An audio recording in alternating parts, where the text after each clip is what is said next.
नमस्कार। आज का टॉपिक है तालियां बनाम गालियां। हम सभी चाहते हैं कि हमें ताली मिले। क्यों ताली मिले? भाई हमने खाना बनाया, लोग कहें कि बहुत अच्छा खाना बना है, हमें थोड़ी अप्रिसिएशन मिले। हम ड्रेस पहनते हैं, हमें लगता है कि सामने वाला थोड़ा सा अप्रिसिएट करे। हम ये न के न प्रकार कहीं ना कहीं अप्रिसिएशन चाहते हैं। खासकर हाउसवाइफ, खासकर ऑफिस में काम करने वाला एम्प्लॉय, खासकर पढ़ने वाला बच्चा, सभी चाहते हैं कि कोई ना कोई उन्हें अप्रिशिएट करे। लेकिन क्या हमारे मांगने से अप्रिसिएशन मिल जाएगा? नहीं मिलेगा। तो आइए सबसे पहले एक कहानी सुनते हैं। एक शिष्य था जो अपने गुरु के पास गया और गुरु से बोला कि एक चीज़ बताइए कि मनुष्य का कीमत क्या है, कैसे मनुष्य अपनी कीमत बढ़ाए, कैसे हर जगह सभी को अप्रिसिएशन मिले। तो उनके गुरुजी ने कहा कि ऐसा करो, कल आना। कल आया। उन्होंने कहा कि ये लो, रूबी का पत्थर दिया जिसकी पहचान शिष्य को नहीं थी। उन्होंने कहा कि ये इसको ले जाओ और लोगों के पास ले जाकर इसकी कीमत पूछो, इसको बेचना नहीं, केवल कीमत पूछ कर आ जाना। वो व्यक्ति गया।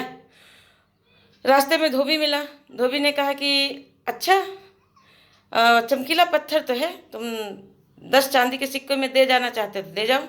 उसने कहा नहीं, बेचना नहीं है। सब्जी वाले की दुकान पे लेके गया। सब्जी वाले ने कहा 2 बड़ा आलू ले जाना है तो ले जाओ और ये दे दो, चमकीला पत्थर है। फिर वो अनाज की दुकान पर गया। अनाज वाले ने कहा कि 2 बोरा गेहूँ लेके चले जाओ, ये पत्थर अच्छा है, मेरी पत्नी को पसंद आएगा। फिर वो सुनार की दुकान पर ले गया। सुनार ने कहा कि लगता है बहुत कीमती चीज़ लग रही है, तुम एक काम करो, तुम 10 स्वर्ण मुद्राएं लेके चले जाओ और मुझे दे दो।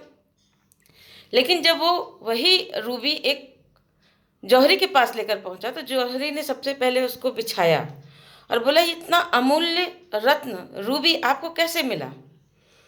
बोले कि हमें बेचना नहीं है, आप बताइए कीमत क्या है? तो बोले देखो, अगर तुम बेचना चाहते हो तो मुझे इसको खरीदने की औकात नहीं है। मैं राजा से बात कर सकता हूँ और इस बहुमूल्य रूबी की तुम्हें कीमत दिलवा सकता हूँ। ये बहुत कीमती है, इतना मेरे पास नहीं है। वो लेकर शिष्य के पास गया और शिष्य उसको लेकर गुरु के पास गया और पूछा, गुरु जी, जब आपको पता था कि इतना कीमती हीरा है, फिर आपने इसको इन छोटे मोटे के पास ले जाके उनकी कीमत पूछने के लिए क्यों कहा? तो गुरु जी ने कहा कि इसलिए कहा बेटा कि तुम क्या कह रहे थे कि मनुष्य की कीमत क्या है।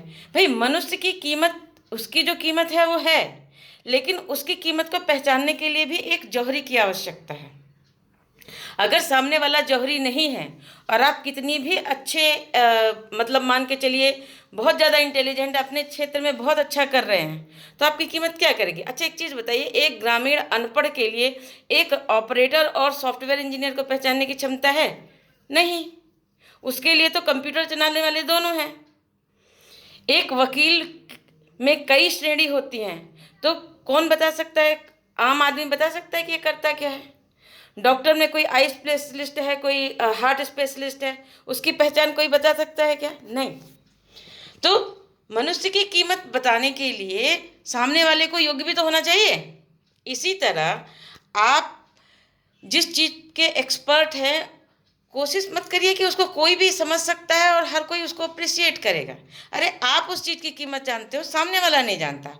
आपने अपनी इतनी मेहनत से कोई भी कार्य किया, आपने व्यापार खड़ा किया हो, या आपने खाने बनाने में दक्षता प्राप्त की हो, या आप किसी जॉब में हो, कहीं भी हो, आपकी कीमत वही जान सकता है जो उस फील्ड से गुजरा हो, उस दर्द से गुजरा हो, उसे जानता हो। दूसरी चीज़ ये होती है कि आपको जो भी बच्चे हैं, आपके पति हैं, आपकी सास हैं, जो गालियाँ देते हैं, वस्तुतः वो भी गाली खा चुके हैं। कैसे?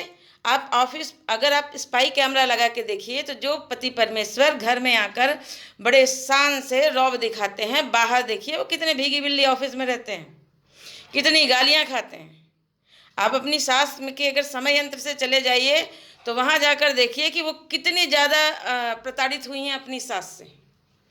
बच्चों से देखिए, घर में बहुत ज़्यादा जिद करते हैं, सब कुछ करते हैं, लेकिन जब वो बाहर जाते हैं और बाहर अपने से बड़े वालों से भिड़ते हैं तो देखिए उनकी क्या हालत होती है। प्रत्येक व्यक्ति कहीं शेर है तो कहीं गीदड़ है। जरूरी नहीं हर जगह हर कोई शेर हो। बहुत 1 या 2% ऐसे व्यक्ति होते हैं जिन्हें सर्वत्र सम्मान मिलता है, उन्होंने वो मुकाम हासिल किया। अदरवाइज सबको कहीं ना कहीं तालियां, कहीं ना कहीं गालियां पड़ती हैं। अच्छा, एक एग्जाम्पल स्वयं से लीजिए। आपके 32 दांत हैं, एक दांत में दर्द हो जाए तो आपकी जीभ कहाँ जाएगी? बार बार उसी दांत के पास जाएगी जो दर्द कर रहा है। आप उसको तो नहीं कहेंगे कि ओह 31 दांतों, आपने तो मेरे लिए बहुत हेल्प करी है, मैं आपको थैंक यू बोल रही हूँ। मैं आप पर फोकस करूंगी, जो दांत दर्द कर रहा है मैं उसको क्यों फोकस करूँ? नहीं, आप क्या करते हैं, जहाँ प्रॉब्लम है वहीं पर फोकस करते हैं। ऐसे ही आपने 30 दिन अच्छा खाना बनाया, 31वें दिन आपका खाना बिगड़ गया। आपने 15 दिन अच्छा खाना का बनाया, एक दिन बिगड़ गया, तो लोग उसको याद नहीं करेंगे कब आपने अच्छा खाना बनाया था। वो आपको ये दिखाया जाएगा कि आज तूने अच्छा खाना नहीं बनाया। आपके पिता ने आपकी शादी में बहुत कुछ अच्छा किया होगा, लेकिन मान लीजिए कोई एक डिश खाने में खराब हुई होगी तो आपको उसी के लिए सुनना पड़ेगा। आपके व्यक्तित्व में, कृतित्व में 1000 अच्छाइयाँ हों, लेकिन अगर एक भी किसी को बुराई दिख गई तो आप उसके पीछे ही लोग पड़ेंगे। देखिए, तालियां वो बजाते हैं जो मधुमक्खी की तरह होते हैं, यानी जो फूल पर बैठते हैं, जो आपकी अच्छाई देखते हैं, जो आपके वेल विशर्स हैं, जो आपके भला चाहने वाले हैं, जो आपको प्यार करते हैं। बाकी जितने लोगों के लिए आप एक सामान्य व्यक्ति हैं, उनके लिए तो वो मक्खी की तरह ही आपको देखेंगे। आप में देखेंगे कहाँ गंदगी है, क्या आप में गलत है, क्या गलती है। तो इनसे प्रभावित मत होइए, इनसे दुखी होने की आवश्यकता नहीं है। इनसे दुख मना के क्या फ़ायदा? जो आपसे प्यार करते हैं वो आपकी इतनी ज़्यादा बुलिंग करेंगे नहीं, और जो आपसे प्यार ही नहीं करते, जिन्हें आपकी परवाह ही नहीं है, तो वो उनकी बुलिंग पे आपको परेशान होने की क्या ज़रूरत है? तो आज से अपने मन में एक चीज़ ठान लीजिए कि हमें अपनी कीमत स्वयं करनी है, हमें अपनी योग्यता पात्रता बढ़ानी है। रोज मेडिटेशन, ध्यान, प्राणायाम, अपने विषय में दक्षता प्राप्त करने के लिए उस टॉपिक से संबंधित क्रियाकलाप, उस टॉपिक से संबंधित ज्ञानार्जन करना, ये सारी चीज़ें करनी हैं। ताली मिलती है कि गाली मिलती है, इसकी परवाह मत कीजिए। गालियां भारत देश में सभी को मिल रही हैं, जो जहां जैसे है, जिस पोजीशन पे है। मैनेजर अपने नीचे वालों को गाली दे रहा है, लेकिन वो भी अपने मैनेजर से गाली खा रहा है। टॉप नॉच पोजीशन वाला बंदा अपने कस्टमर से गाली खा रहा है, व्यवसायी अपने कस्टमर से गाली खा रहा है, और व्यवसायी अपने जूनियर्स को गाली दे रहा है। सास अपनी सास से गाली खाई है और अपनी बहू को गाली प्रदान कर रही है।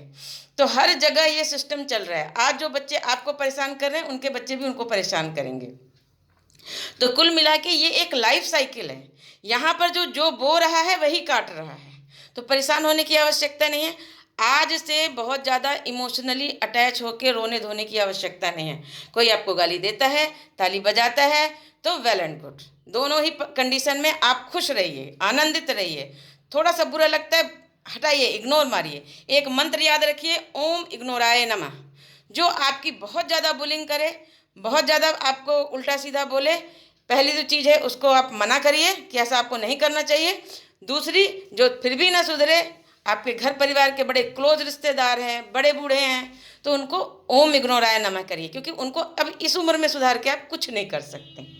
तो उन्हें सुधारना नहीं है, उन्हें इग्नोर करना है। इग्नोर करना सीखिए, अपने आप को बनाइए, आगे बढ़िए। किसी भी चीज़ की, उल्टी सीधी चीज़ की परवाह मत करिए। देखिए, जिसके अंदर जो भरा है वही बाहर निकल रहा है। एक कहानी के माध्यम से और हम बताते हैं आपको कि मान लीजिए आपको 10 लाख रुपए रोड पर पड़े मिल गए, या 10 लाख रुपए का आपका प्रमोशन हो गया, या 10 लाख रुपए आपको किसी ने दे दिए। अब आप इतने ज़्यादा खुश हैं कि घर में उस खुशी को शेयर करना चाहते हैं, बट उसी समय आपके बच्चे ने एक कप तोड़ दिया। अब आप खुश इतने ज़्यादा हैं कि आप उस एक कप के टूटने का गम नहीं मना सकते। आप क्या करेंगे? ओके, कोई बात नहीं, आगे से मत करना। लेकिन जब आप मान लीजिए आपके 10 लाख रुपए चोरी हो गए, अब आप बहुत ज़्यादा दुखी हैं। उस समय क्या होगा कि अगर वही बच्चा वैसा ही सिचुएशन में वही कप तोड़ता है, तो आप गुस्सा हो जाएंगे और आप अपनी सारी भड़ास उस पर निकाल देंगे। तो गलती, इंसान जो है अपने पूर्वाग्रह से ग्रसित होता है। उसके मन में क्या चल रहा है, वो कितना पीड़ा में है, सुख में है, उसके हिसाब से वो घर में आके व्यवहार करता है। देखिए, गुस्सा आता नहीं है, गुस्सा लोग करते हैं। गुस्सा कोई पोटी लैट्रिन की तरह नहीं है, कड़वा बोलना कोई पोटी लैट्रिन की तरह नहीं है। लोग अपने मैनेजर को तो जाकर नहीं बोल देते कि भड़क जाएं और अपनी जॉब हाथ से धो दें, नहीं। वो देखते हैं कौन कमज़ोर है हमसे। तो पत्नी कमज़ोर है, कहीं नहीं जा सकती, पत्नी पर भड़ास निकालते हैं। बच्चे कहीं नहीं जा सकते, बच्चे पे भड़ास निकालते हैं। सास अपने सास को तो नहीं बोल पाई, किस पे बोल सकती है? अपनी बहू, बहू कुछ नहीं करेगी, उस पर भड़ास निकालती है। तो ये जब बहू बहू का वर्चस्व आ जाता है, सास कमजोर पड़ जाती है तो बहू भड़ास निकालती है। तो ये दुनिया है, लेकिन हमें क्या करना है? इस गंदे ट्रेंड से बाहर आना है। हमें सबका सम्मान करना है, सबको प्यार करना है। वो जो गलती करें वो हम क्यों करें? हमें बच्चे ने कब तोड़ा है तो उस समय चाहे हम सुखी हों चाहे दुखी हों, जितनी ज़रूरत है उतना तो हम उस बच्चे को डांटें और उसको उस सिचुएशन को सही करें।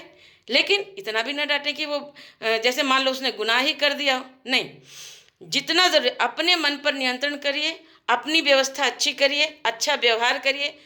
लोग मक्खी की तरह आपकी गंदगी ढूंढ रहे हैं, आप मधुमक्खी बनिए, उनकी अच्छाई देखिए।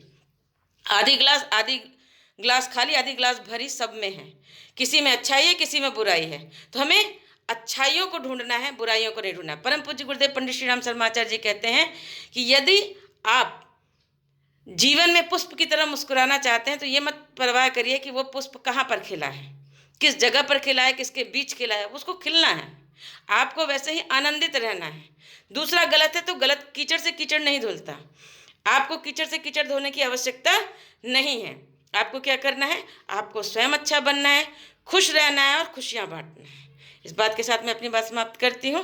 धन्यवाद। गाली और ताली दोनों में प्रवाहित मत होइए, क्योंकि हो सकता है गाली देने वाला आप उस समय खुद गाली खाकर आया हो, और हो सकता है ताली देने वाला किसी चीज़ के लिए खुश हो और वो अपनी खुशी को आपको व्यक्त करने के लिए ताली दे रहा हो। बहुत कम लोग ऐसे हैं जो सही समय पे सही निर्णय लेते हैं, सही समय पे सही टिप्पणी करते हैं, सही समय पे आलोचना करते हैं, या सही समय पे किसी को सुधार के लिए बोलते हैं। नहीं तो अधिकतर आम जनता ऐसी ही होती है, जो उनके मन में होता है वही वो बोल देते हैं। धन्यवाद।